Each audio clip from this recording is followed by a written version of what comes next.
नमस्कार भाई दोस्तों। पंजाब की बच्चियों ने और हरियाणा के बुजुर्गों ने कमाल कर दिया भाई, कमाल। जैन जेड के साथ जब कॉम्बिनेशन होता है ना, बुजुर्गों का कॉम्बिनेशन होता है। यही तो था किसान आंदोलन में, और क्या था। ऐसा कॉम्बिनेशन बना दिया है। निकालो भाई, तुम यात्रा निकालो, तुम्हारी यात्रा तुम निकाल लो। हरियाणा वालों ने तो कर दिया तुम्हारा कमाल। बड़े गजब और कमाल तरीके से समझाया है। बच्ची ने भाई नॉलेज है, जो पंजाब यूनिवर्सिटी की बच्चियां है ना, सच में नॉलेज रखती हैं। पढ़ा है उन्होंने, इतिहास को पढ़ा है, मितिहास को नहीं पढ़ा, इतिहास को पढ़ा है। और जो मितिहास बना रहे हैं ना, उनको ठोक के जवाब दिया। ऐसा जवाब हर किसी को देना आना चाहिए। दूसरी तरफ अमेरिका ने और एक ऐलान कर दिया। सुनिए, अमेरिका में एक और निखिल गुप्ता पकड़ा गया। एक और निखिल गुप्ता, एक निखिल गुप्ता के कारण तो पता नहीं हजारों लाखों करोड़ का नुकसान हो चुका है। एक और निखिल गुप्ता पकड़ा गया। समझ जाओ, यूक्रेन को कितने दिन से समझा रहा था, यूक्रेन को समझा रहा था ना सरपंच साहब। अब कर दिया ना यूक्रेन के टुकड़े, एक नया देश और निकाल दिया यूक्रेन के अंदर से। और जो सही हिस्सा था वो दे दिया रशिया के। फिर भी नहीं समझे। अभी तंदूर का हिसाब भी होगा। तुम तंदूर तंदूर टू कर रहे हो ना, जो उस तंदूर का हिसाब लेने आ रहा है सरपंच साहब। सबसे पहले तो आप हरियाणा के इस भाई को सुनो, बहुत कुछ समझ जाओ। मैं पंडित धीरेन्द्र जैसे एक पाखंडी की कथा आपको सुनाता हूँ।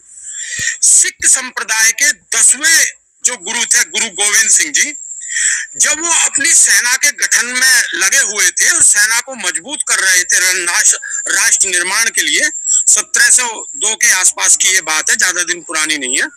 तो उस समय वो सिख समुदाय को मजबूत बनाने में काम कर रहे थे। उसी समय एक पाखंडी धीरेन्द्र पंडित जैसा आदमी उनके पास आया, पंडित, और वो कहने लगा कि गुरुजी, आप जो ना सिख समुदाय को, सिख रेजिमेंट को या सिख सेना को मजबूत करने के लिए दुर्गा माता का यज्ञ कीजिए, और दुर्गा माता जब प्रकट होंगी तो वो हमें आशीर्वाद देंगी और सिख बहुत मजबूत हो जाएंगे। तो गुरु गोविंद सिंह जी बहुत कृपालु आदमी थे। उन्होंने पंडित जी की बात मानते हुए पूरा यज्ञ का पूरा व्यवस्था की और यज्ञ होने लगा। 3-4 दिन तक लगातार यज्ञ चलता रहा। तो गुरु गोविंद सिंह ने कहा, पंडित जी, दुर्गा माता तो प्रकट हो नहीं रही, अब क्या करें? तो पाखंडी पंडित ने फिर कहा कि गोविंद सिंह जी, आप एक काम कीजिए, नर बलि का प्रबंध कीजिए।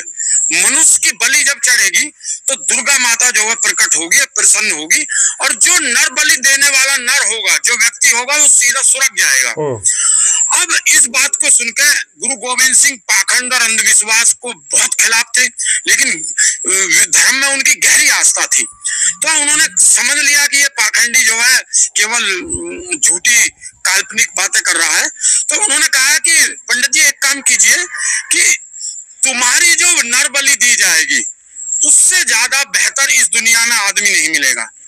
तुम जो है नर बलि के लिए, जो बलि देने के लिए सबसे अच्छा रहेगा, और दुर्गा माता आपकी बलि से बहुत प्रसन्न भी होगी, और तुम भी स्वर्ग चले जाओगे, तुम्हारा भी कल्याण हो जाएगा। अब इतनी बात सुनते ही पाखंडी पंडित तो घबरा गया और रोने लगा। तो गुरु गोविंद सिंह ने उसको कैद कर दिया और कहा, कल जो है सामूहिक रूप से नर बलि दी जाएगी पंडित जी की, और ये सीधे स्वर्ग चले जाएंगे और दुर्गा माता हमें आशीष दे देगी, और सिख रेजिमेंट जो है, सिख समुदाय जो है, वो राष्ट्र निर्माण के लिए शक्तिशाली हो जाएगा। अब दूसरा दिन आया तो पंडित जो पैरों में पड़ गया गुरु गोविंद सिंह जी के, और गुरु गोविंद सिंह कहने लगा कि आगे से मैं पाखंड, ये अंधविश्वास नहीं फैलाऊंगा, मुझे माफ कर दीजिए। तो गुरु गोविंद दयालु प्रवृत्ति के आदमी थे, उन्होंने उसको माफ किया और रास्ते का खर्चा भी दिया, और वो वहां से उसको भेज दिया। और पाखंडी पंडित बोला, आज के बाद मैं अंधविश्वास और पाखंड की बात नहीं करूंगा। तो ये पाखंडी पंडित आज भी उसी चीज में लगे हुए हैं। ये हाँ भाई, जो उसको पगड़ी पहना रहे थे धीरेन्द्र शास्त्री को, अब वो मोटे मोटे समझ जाना भाई, इनका पाखंड की दुकान कैसे चलती है। मेरे सबसे ज्यादा अच्छा मेरे आरएसएस एक को चीज नहीं हैगी। हिंदू धर्म ते आरएसएस एक को चीज नहीं हैगी। ਜਿਹੜੀ आरएसएस है वो एक 1925 ਵਿੱਚ ਬਣੀ ਸੰਸਥਾ ਸੀਗੀ, ਉਹ ਇੱਕ ਆਰਗੇਨਾਈਜੇਸ਼ਨ ਸੀਗੀ ਜਿਹਦਾ ਦਾ ਟੀਚਾ ਸੀਗਾ ਵੀ ਅਸੀਂ ਇੱਕ ਹਿੰਦੂ ਰਾਸ਼ਟਰ ਬਣਾਉਣਾ। ਅਸੀਂ ਇਹੋ ਜਿਹਾ ਰਾਸ਼ਟਰ ਬਣਾਉਣਾ ਜਿਹਦੇ ਵਿੱਚ ਸਾਰੇ ਲੋਕ ਹਿੰਦੂ ਧਰਮ ਮੰਨਦੇ ਹੋਣ, ਸਾਰੇ ਹਿੰਦੀ ਭਾਸ਼ਾ ਬੋਲਦੇ ਹੋਣ, ਤੇ ਉਹਨਾਂ ਸਾਰਿਆਂ ਦੀ ਇੱਕੋ ਪਛਾਣ ਹੋਵੇ। ਤੇ ਇਹੋ ਜਿਹੀ ਦੇਸ਼ ਨੂੰ ਬਣਾਉਣ ਦੇ ਲਈ ਲੋਕਾਂ ਨੂੰ ਸਰਗਰਮ ਕਰਨਾ ਇਹਨਾਂ ਦਾ ਟੀਚਾ ਸੀਗਾ। ਇਸ ਕਰਕੇ 1925 ਵਿੱਚ ਇਹ ਜਥੇਬੰਦੀ ਬਣਾਈ ਗਈ ਸੀਗੀ ਗੋਲਵਰਕਰ ਤੇ ਸਵਰਕਰ ਵੱਲੋਂ। हिंदू धर्म है, हिंदू धर्म एक बहुत ਵੱਖਰੀ चीज है ना। हर किसी जथेबंदी उदा काम करती सी जिद्दां ਪੁਰਾਣੇ ਸਮਿਆਂ ਦੇ ਵਿੱਚ ਮੁਗਲ ਕੰਮ ਕਰਦੇ ਸੀ ਵੀ ਅਸੀਂ ਸਾਰਿਆਂ ਨੂੰ ਮੁਸਲਮਾਨ ਬਣਾ ਦੇਣਾ। ਨਹੀਂ ਦੇਖੋ ਹੁਣ ਇਹ ਗੱਲ ਵੀ ਹੈਗੀ ਹੈ ਵੀ ਮੁਗਲਾਂ ਨੇ ਵੀ ਮਤਲਬ ਇਤਿਹਾਸਕ ਤੱਥਾਂ ਵੱਲ ਜੇ ਆਪਾਂ ਝਾਤ ਮਾਰੀਏ ਤਾਂ ਮੁਗਲਾਂ ਨੇ ਵੀ ਇਹ ਨਹੀਂ ਕੀਤਾ, ਹਰ ਮੁਗਲ ਨੇ ਇਹ ਨਹੀਂ ਕੀਤਾ ਵੀ ਅਸੀਂ ਸਾਰੇ ਲੋਕਾਂ ਨੂੰ ਹੁਣ ਮੁਸਲਮਾਨ ਬਣਾ ਦਾਂਗੇ। ਇਹ ਵੀ ਇੱਕ ਹਿਸਟੋਰੀਕਲ ਫੈਕਟ ਸੀ, ਡਿਸਟੋਰਸ਼ਨ ਹੀ ਹੈਗੀ ਆ। ਆਪਾਂ ਦੇਖਦੇ ਹਾਂ ਮੁਗਲਾਂ ਦੇ ਦੌਰ ਦੇ ਵਿੱਚ ਵੀ ਕਈ ਵੱਡੇ ਪੱਧਰ ਤੇ ਵੱਡੇ ਜਿਹੜੇ ਅਧਿਕਾਰੀ ਸੀਗੇ, ਫੌਜੀ ਸੀਗੇ, ਜਰਨੈਲ ਸੀਗੇ, ਉਹਨਾਂ ਦੇ ਉਹ ਵੱਖ-ਵੱਖ ਧਰਮਾਂ ਦੇ ਸੀਗੇ ਤੇ ਉਹਦੇ ਵਿੱਚ ਵੀ ਉਹਨਾਂ ਨੇ ਜਿਹੜਾ ਇੱਕ ਆਪਾਂ ਕਹਿੰਦੇ ਆ ਵੀ ਜਿਵੇਂ ਇੱਕ ਇਲਜ਼ਾਮ ਲਾਇਆ ਜਾਂਦਾ ਹੈ ਅਕਸਰ ਵੀ ਮੁਸਲਮਾਨਾਂ ਨੇ, ਮੁਗਲਾਂ ਨੇ ਬਹੁਤ ਸਾਰੇ ਮੰਦਿਰ ਢਾਏ, ਪਰ ਆਪਾਂ ਨੂੰ ਜਦੋਂ ਆਪਾਂ ਇਤਿਹਾਸ ਵਿੱਚ ਦੇਖਦੇ ਹਾਂ ਹਿੰਦੂ ਰਾਜਿਆਂ ਨੇ ਵੀ ਮਤਲਬ ਹਿੰਦੂ ਜਿਹੜੇ ਮੰਦਿਰ ਸੀਗੇ ਉਹ ਨਹੀਂ ਢਾਏ ਸੀਗੇ। ਮਤਲਬ ਅਸਲ ਵਿੱਚ ਕੀ ਹੈ, ਮੰਦਿਰ ਢਾਉਣਾ ਜਾਂ ਮਸਜਿਦ ਢਾਉਣਾ ਸਿਰਫ ਇੱਕ ਧਰਮ ਨੂੰ ਠੇਸ ਪਹੁੰਚਾਉਣ ਲਈ ਨਹੀਂ ਕੀਤਾ ਜਾਂਦਾ ਸੀਗਾ, ਉਹ ਇੱਕ ਪੋਲੀਟੀਕਲ ਮੂਵ ਹੁੰਦਾ ਸੀਗਾ। ਉਹ ਕਿਸੇ ਇੱਕ ਰਾਜੇ ਦੀ ਇੱਕ ਦੂਜੇ ਰਾਜੇ ਦੇ ਉੱਤੇ ਤੁਸੀਂ ਕਹਿ ਲਓ ਇੱਕ ਸੁਪੀਰੀਓਰਿਟੀ ਹੈ ਵੀ ਅਸੀਂ ਤੁਹਾਨੂੰ ਹਰਾ ਚੁੱਕੇ ਹਾਂ, ਤੁਹਾਡੀ ਇਹ ਹਾਰ ਹੈ, ਉਹਦਾ ਪ੍ਰਤੀਕ ਹੁੰਦਾ ਸੀਗਾ ਵੀ ਕਿਉਂਕਿ ਉਸ ਸਮੇਂ ਦੇ ਵਿੱਚ ਦੇਖੋ ਵੀ ਰਾਜੇ ਅਜਵਾੜੇ ਜਿਹੜੇ ਰਾਜੇ ਹੁੰਦੇ ਸੀਗੇ, ਰਾਜਿਆਂ ਨੂੰ बच्ची ने बहुत अच्छा एनालाइज किया हुआ है। जो मंदिर ढाना होता था, मस्जिद ढाना होता था, अभी बाबरी मस्जिद से याद आया होगा कुछ या नहीं याद आया? मस्जिद ढा दी, मुसलमानों तुम्हारे को दबा लिया। अभी ये क्या कर रहे हैं, ये बार बार बोलते हैं 84 कर देंगे, 84 कर देंगे, दरबार साहिब पर अटैक कर देंगे, ये कर देंगे है। वो एक और थी चबड़ जनानी जो चबड़ा मारती फिरती थी है, उसको तो जवाब दे ही दिया, सिंहों ने सरदारों ने ठोक कर जवाब दे दिया। क्या बोल रही थी, चपलियां मारेंगे सिखों को, यही बोला था ना उसने, शायद यही थी वो। सिखा मारने वाले कई आए थे कई गए, पर सिख नहीं मरे। ना सिख मुकने ना मरने ते ना ਤੁਹਾਡੇ को एडी छेती जुतियां खानी है। हमारा सारा उम्मत पंजाब में बीत गया, ये जो पंजाबी बिहारी में बैठे हुए जुतियां नहीं मैं मारूंगे, पटना के गुरुद्वारा में जाके बैठे हुए हैं।